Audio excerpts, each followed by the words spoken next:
নমস্কার বন্ধুরা, আজকে আমাদের প্রতিপাদ্য topic economic survey of India, যেটি সম্প্রতি 22শে জুলাই 2024 সালে পেশ করা হয়েছে এবং যার পরবর্তী দিনে 23শে জুলাই ইউনিয়ন বাজেট পূর্ণাঙ্গ রূপে পেশ করা হয়েছে।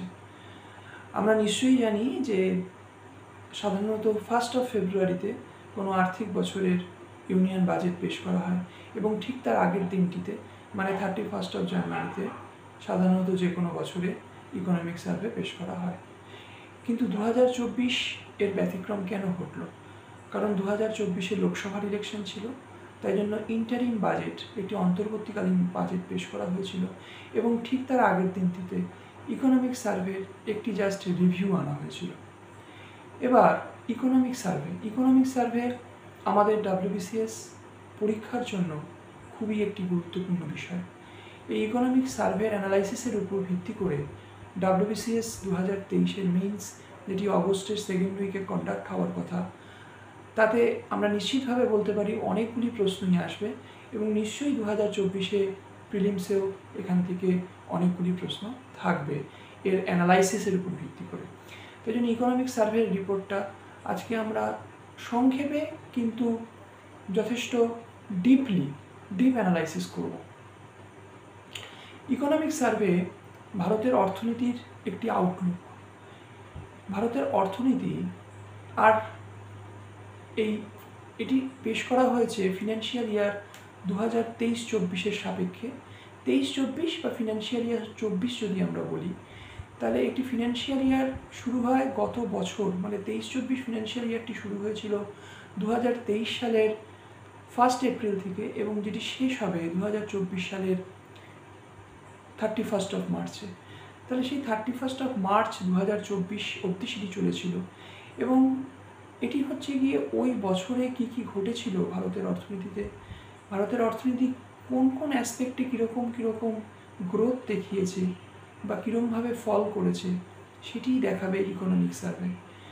মোটামুটি বলতে গেলে ইকোনমিক সার্ভে ভারতের অর্থনীতির একটি গত আর্থিক বছরের একটি পুরোপুরি একটি অ্যানালাইসিস দেখাবে, একটি পুরোপুরি তার একটা বিশ্লেষণ দেখাবে এবং এর থেকে বুঝতে পারা যাবে আর আগামী 2-3 বছরে ভারতের অর্থনীতির দিশা কী হতে চলেছে এবং ভারতের অর্থনীতি কোন দিকে যেতে চলেছে। সাধারণত বাজেট পেশ করা হয় আগামী অর্থবর্ষের জন্য।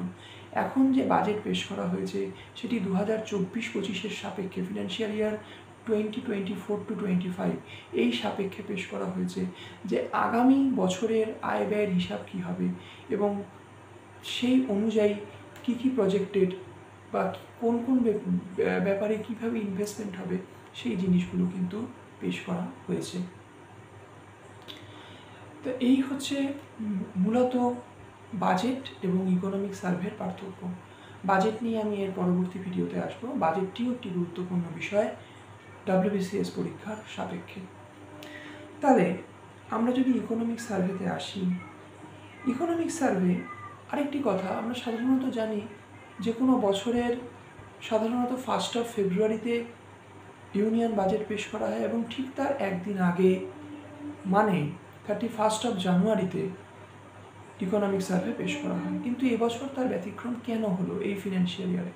কারণ 2024 সালে লোকসভার ইলেকশন ছিল এবং সেজন্য একটি অন্তর্বর্তীকালীন বাজেট পেশ করা হয়েছিল এবং ভোট পরবর্তী সময় পূর্ণাঙ্গ রূপে এই 23শে জুলাই ইউনিয়ন বাজেট পেশ হলো এবং তার আগে 22শে জুলাই ইকোনমিক সার্ভে পেশ করা হলো পূর্ণাঙ্গ রূপে।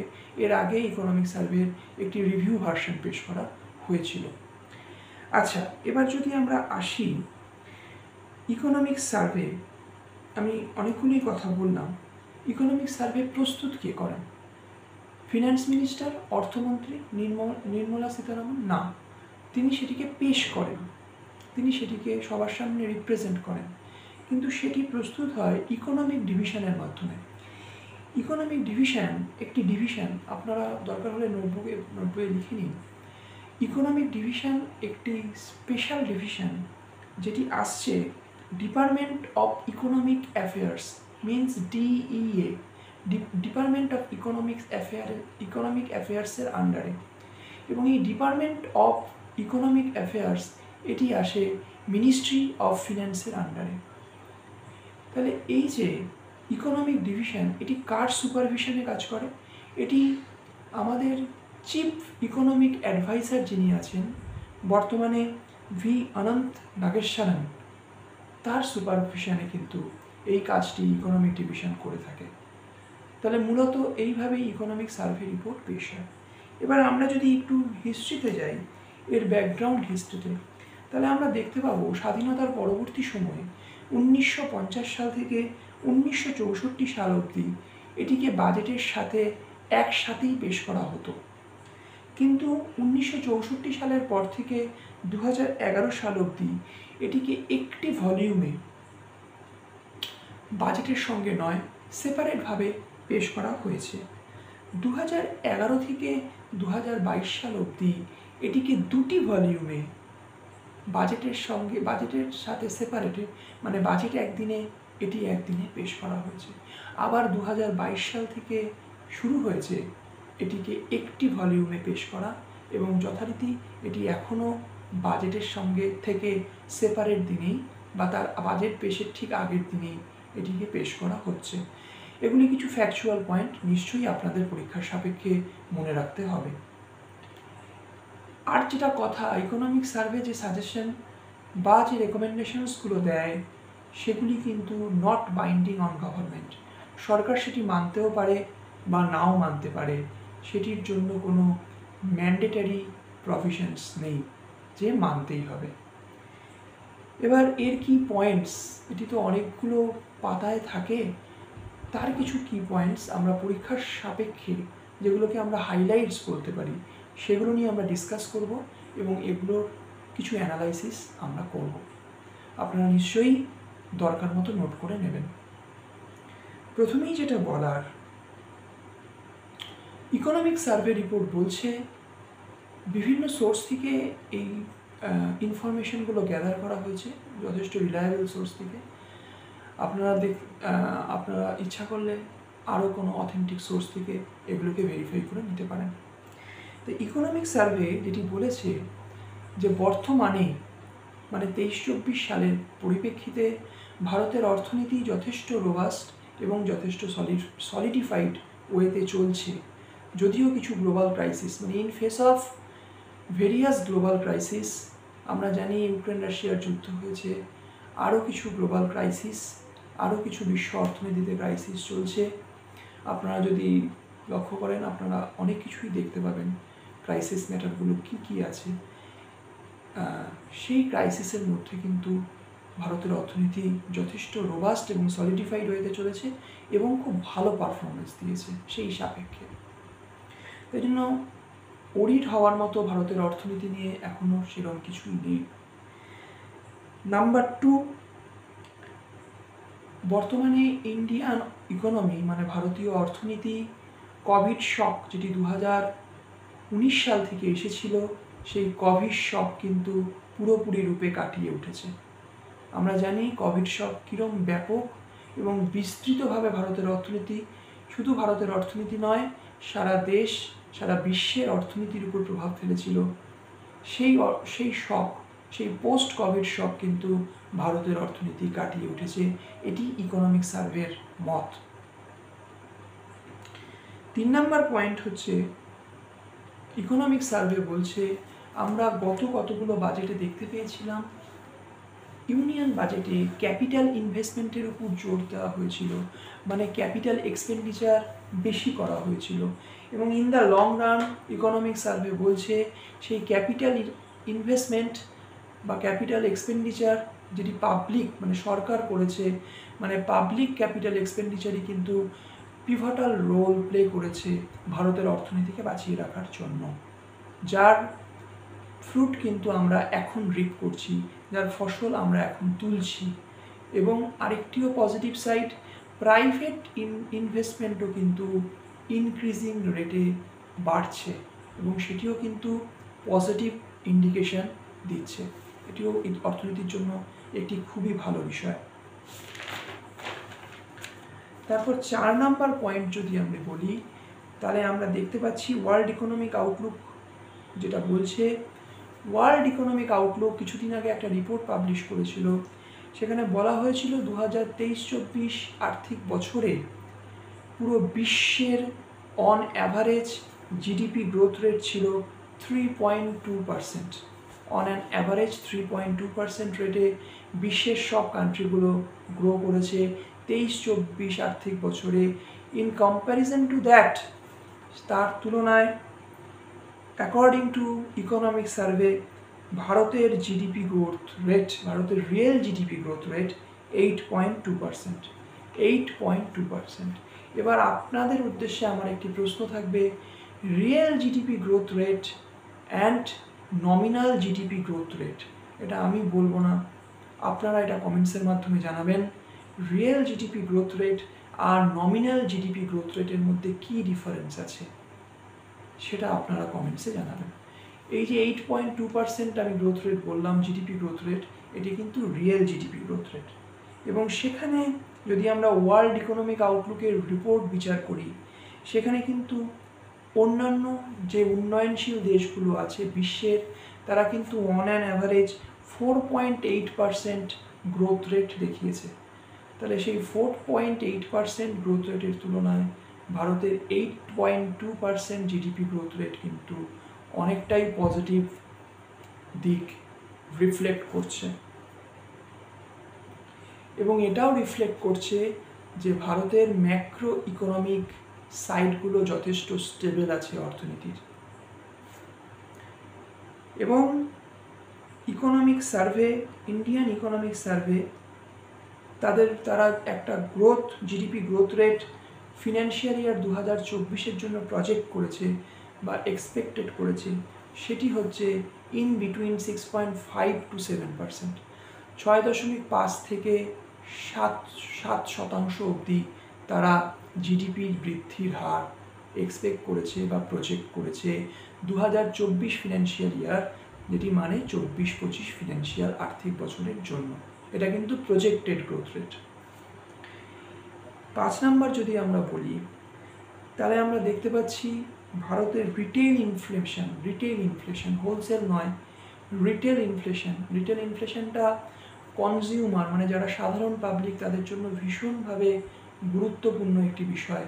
রিটেল ইনফ্লেশন অনেক কিছু সাধারণ কনজিউমারদের জন্য, সাধারণ পাবলিকদের জন্য অনেক কিছু রিফ্লেক্ট করে। সেটি বর্তমানে 5.4%-এ দাঁড়িয়ে আছে। কিন্তু একটি কথা ইকোনমিক সার্ভেও এড়িয়ে যায়নি, সেটি হচ্ছে ফুড ইনফ্লেশন ডবল ডিজিটে রান করেছে এবং যেটি বর্তমানে 9%-এ দাঁড়িয়ে আছে। এবং সেটির জন্য ইকোনমিক সার্ভে কিছু কারণ দেখিয়েছে। সেই কারণটা হচ্ছে অ্যাডভার্স ওয়েদার কন্ডিশন।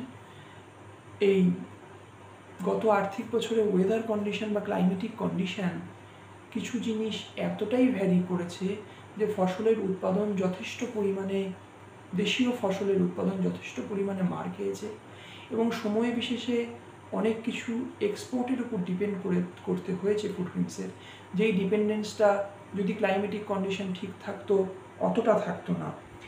এবং কিছু জলাধারের জল প্রচণ্ড পরিমাণে শুকিয়ে গেছে, ডেপ্লিটেড রিজার্ভার্স, তার জন্য জলসেচ থেকে আরম্ভ করে আরও অন্যান্য যা কাজে, যে কৃষিকাজের কাজে জল লাগে, সেই জিনিসগুলো হ্যাম্পার্ড হয়েছে, ড্যামেজড হয়েছে এবং তাছাড়াও শস্য নষ্ট হয়েছে অসময়ে বৃষ্টি এবং নানান কারণে। এই কারণগুলো ইকোনমিক সার্ভে দেখিয়েছে ফুড ইনফ্লেশন 9%-এ স্ট্যান্ড করার জন্য বা ডবল ডিজিট হয়ে যাওয়ার জন্য। 6 নম্বর পয়েন্ট, এই যে মুদ্রাস্ফীতি, এটিকে হায়ার সাইডে দেখে আরবিআই একটা রিমার্কেবল স্টেপ নিয়েছে, রিজার্ভ ব্যাঙ্ক অফ ইন্ডিয়া, যেটা তাদের মানিটারি পলিসির মধ্যে আসে। তারা রেপো রেট মানে কি, যে রেটে আরবিআই শর্ট টার্ম বেসিসে কমার্শিয়াল ব্যাঙ্কগুলোকে টাকা ধার দেয়, মানে তাদের লেন্ডিং রেট, সেই ধার দেওয়ার রেটটাকে, যেটা 4% ছিল, সেটাকে তারা 2.5% অবধি বাড়িয়েছে, মানে 250 বেসিস পয়েন্টে বাড়িয়ে সেটিকে 6.5% আপ টু 6.5% অবধি তারা নিয়ে গেছে এবং এইভাবে তারা একটা ইনফ্লেশন কন্ট্রোল করার চেষ্টা করেছে। ইনফ্লেশনে যখন আমি ভিডিও আনবো তখন নিশ্চয়ই বলবো আরবিআই মানিটারি পলিসি, এই যে repo rate, reserve repo rate, এই মাধ্যমে বা স্ট্যাচুটরি লিকুইডিটি রেশিও যা যা জিনিসগুলো আছে এ নিয়ে বিস্তৃত আলোচনা হবে। এর মাধ্যমে যে রেটটা কন্ট্রোল করার চেষ্টা করে সেটা শুধুমাত্র ডিম্যান্ড আর হচ্ছে সাপ্লাই, এই কার্ভটাকে কন্ট্রোল করার চেষ্টা করে। এটাকে ডিম্যান্ড পুল ইনফ্লেশন বলা হয়। শুধুমাত্র ডিম্যান্ড পুল ইনফ্লেশনে কিন্তু এর মাধ্যমে কন্ট্রোল হয়। কিন্তু এমন যদি জিনিস যেটা অত্যাবশ্যকীয় জিনিস বা নিত্য প্রয়োজনীয় জিনিস, সেই জিনিসের ইনফ্লেশন কিন্তু এর মাধ্যমে কন্ট্রোল করা সম্ভব নয়। এর জন্য কিন্তু সরকারকে অন্য পলিসি আনতেই হয় বা আনতেই হবে। এটার মাধ্যমে শুধুমাত্র ডিম্যান্ড পুল ইনফ্লেশন কন্ট্রোল করা যায়। যাই হোক, আরবিআই কিছুটা এর মাধ্যমে সফল হয়েছে বা সফলতা পেয়েছে। কারণ লেন্ডিং রেট যদি বাড়িয়ে দেওয়া হয়, তখন ইন্টারেস্ট রেট যদি বাড়িয়ে দেওয়া হয়, তখন এটি অবশ্যম্ভাবী যে কমার্শিয়াল ব্যাংক আরবিআই থেকে কম পয়সা ধার করবে, এবং কম পয়সা যখন ব্যাংকের কাছে থাকবে তখন ব্যাংকের দেওয়ার পরিমাণও কমে যাবে। সুতরাং ব্যাংক ইন্টারেস্ট রেট বাড়িয়ে দেবে, ব্যাংক লেন্ডিং রেট বাড়িয়ে দেবে। ফলে ব্যাংক যখন লেন্ডিং রেট বাড়িয়ে দেবে তখন সাধারণ কাস্টমারের ক্ষেত্রে কী হবে, সেই লোন নেওয়া অসম্ভব হয়ে পড়বে বা অনেকটা কষ্টকর হয়ে দাঁড়াবে। ফলে সাধারণ মানুষ লোন নেওয়াটা অনেকটা কমিয়ে দেবে। ফলে তাদের কাছে টাকার সাপ্লাই কমে যাবে, এবং সাপ্লাই কমলে অটোমেটিক্যালি যেটা মার্কেট ল বলে, টাকার সাপ্লাই যখন কমে যাবে তখন ডিম্যান্ড কমে আসবে, এবং এইভাবে কিন্তু একটা ইনফ্লেশন কন্ট্রোল করা যায়। এবং সেই ডিম্যান্ড পুল ইনফ্লেশন কন্ট্রোল করার জন্য আরবিআই এই স্টেপটি নিয়েছে। এবার যদি 7 নম্বর পয়েন্টে আসি, তখন এবার আমরা বিভিন্ন সেক্টর নিয়ে আলোচনা করব। স্পেশালি ইকোনমিক সার্ভেতে যেভাবে সেক্টরগুলো তুলে দেওয়া হয়েছে, যেমন banking and financial sector. Banking and financial সেক্টরে বলা হয়েছে ব্যাংকের যে ক্রেডিট গ্রোথ, ব্যাংকের ক্রেডিট গ্রোথ মানে ব্যাংকের নিজস্ব অ্যাসেট, সেটার পরিমাণ কিন্তু অনেকটা বেড়েছে, এবং সেটা কিন্তু অনেকটা এক্সটেন্ড হয়েছে, এবং সেটা ডাবল ডিজিটে রান করেছে শতাংশের ভিত্তিতে। তাছাড়া যেটা নিয়ে গত কয়েক বছরে একটা ভীষণ 18-19-এ যদি আমরা চলে যাই, 2018-19, একটি ভীষণ টেনশনের ব্যাপার সৃষ্টি, একটি ভীষণ ইনস্টেবিলিটির ব্যাপার ভারতীয় অর্থনীতিতে সৃষ্টি হয়েছিল। সেটি হচ্ছে সরকারি ব্যাংকে মূলত এনপিএর অ্যামাউন্ট, নন পারফর্মিং অ্যাসেট বৃদ্ধি পাওয়া।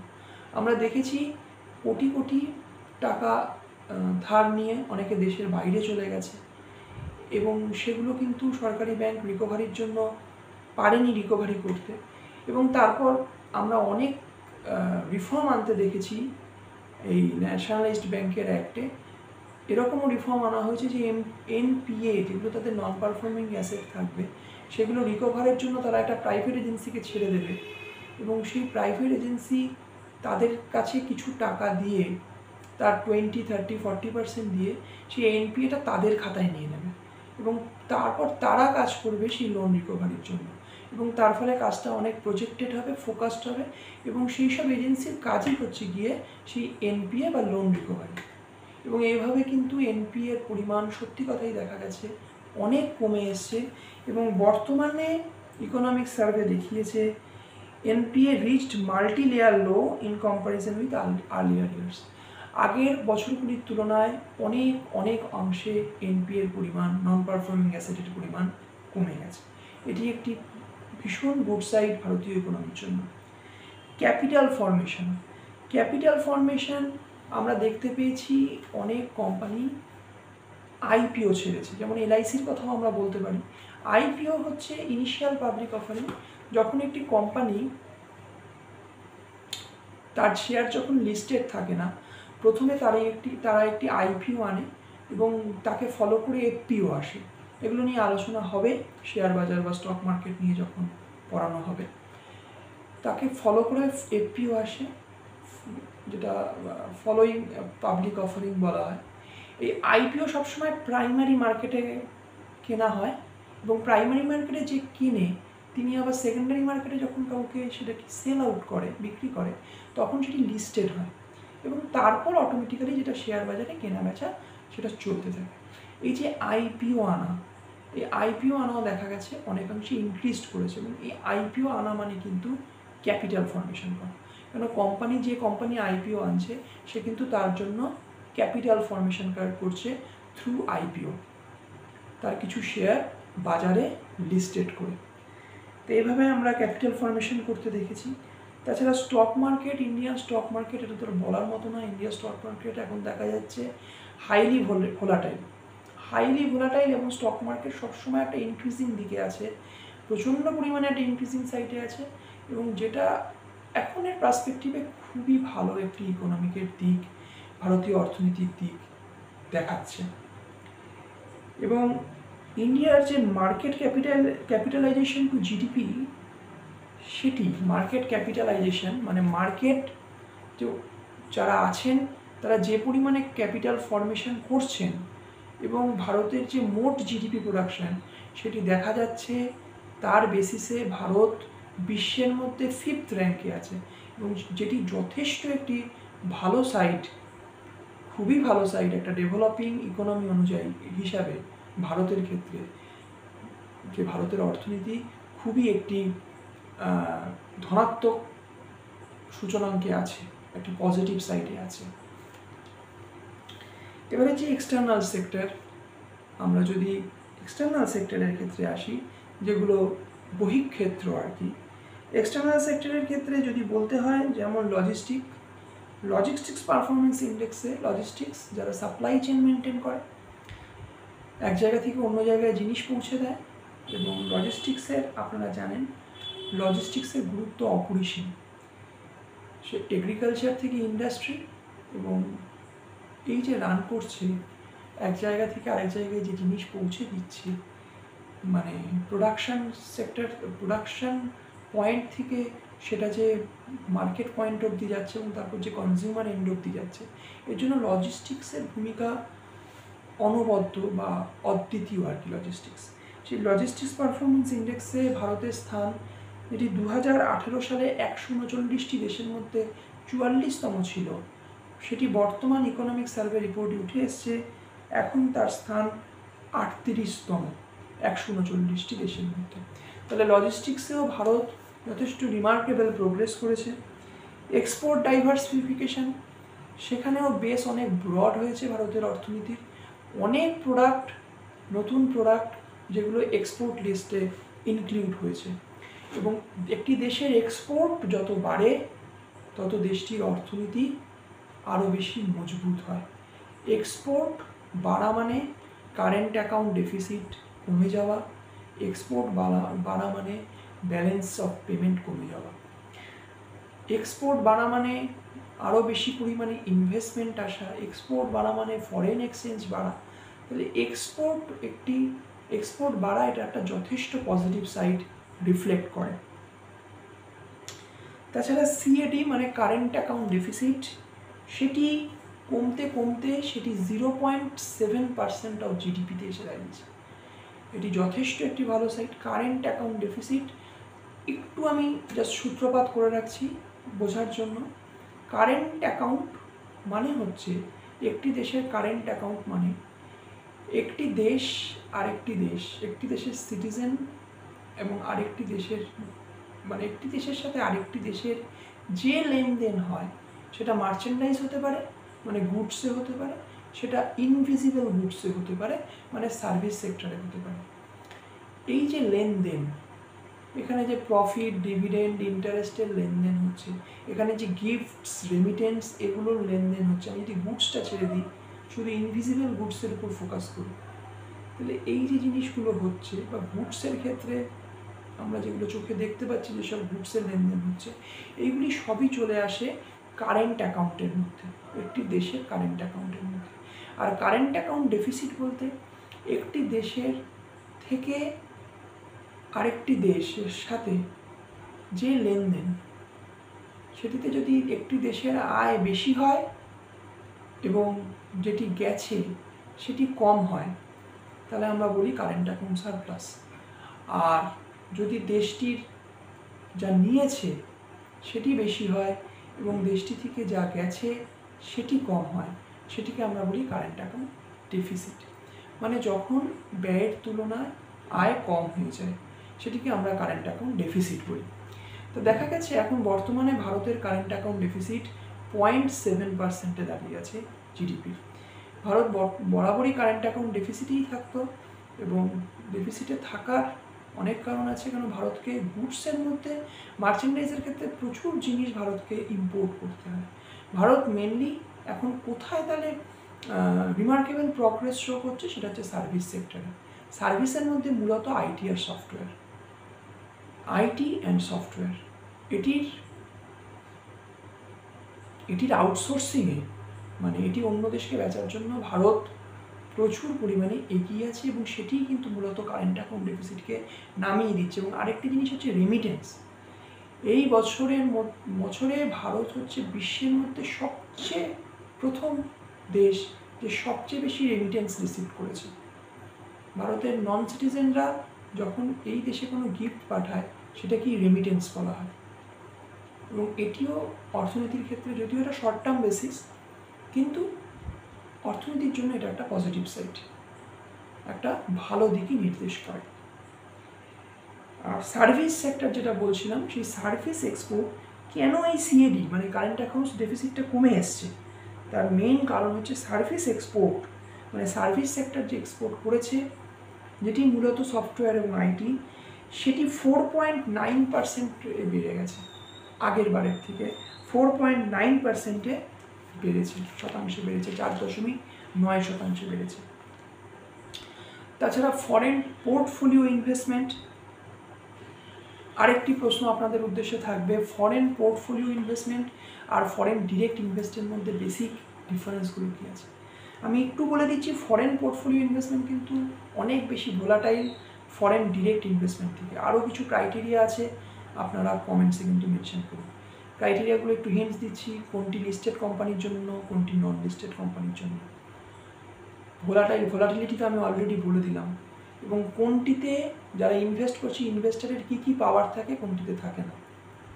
এই টাইপের প্রশ্ন প্রচুর আসার সম্ভাবনা WBCS মেন্সে, বারবার বলছি। এবং ফরেন পোর্টফোলিও ইনভেস্টমেন্ট কিন্তু যথেষ্ট পজিটিভ সাইডে আছে, এবং যেটি দেখাচ্ছে ইনভেস্টাররা কিন্তু যথেষ্ট পরিমাণে কনফিডেন্ট ভারতে ইনভেস্ট করার জন্য।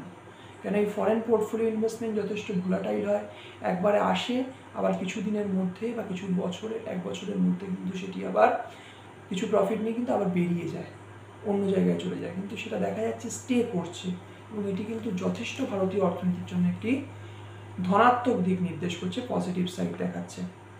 ফরেক্স রিজার্ভ মানে বৈদেশিক মুদ্রার যে রিজার্ভ, সেটি বর্তমানে ইকোনমিক সার্ভে রিপোর্ট অনুযায়ী সেটি বর্তমানে দাঁড়িয়ে আছে, যেটি দিয়ে আগামী 10 মাসের ইম্পোর্ট ক্যারি আউট করা যাবে। তাহলে যথেষ্ট একটি ভালো জায়গায় কিন্তু ফরেক্স রিজার্ভ, বর্তমানে ভারতের ফরেক্স রিজার্ভ দাঁড়িয়ে আছে।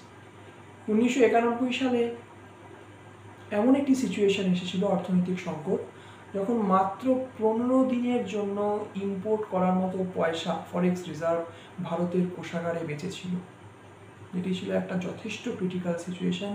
এবং সেই জায়গা থেকে ডক্টর মনমোহন সিংয়ের অবদান আমাদের ভোলার কথা না, সেগুলো নিয়ে তো আলোচনা নিশ্চয়ই হবে। এই ভিডিওটি আমার ভারতের ইন্ডিয়ান ইকোনমিক্স বলে একটি প্লেলিস্ট ক্রিয়েট করা থাকবে, তাতে প্রথম ভিডিও হিসাবে এটি দেওয়া থাকবে। এরপর আমি নিশ্চয়ই সময় মতো অন্যান্য ভিডিওগুলো আপলোড করব।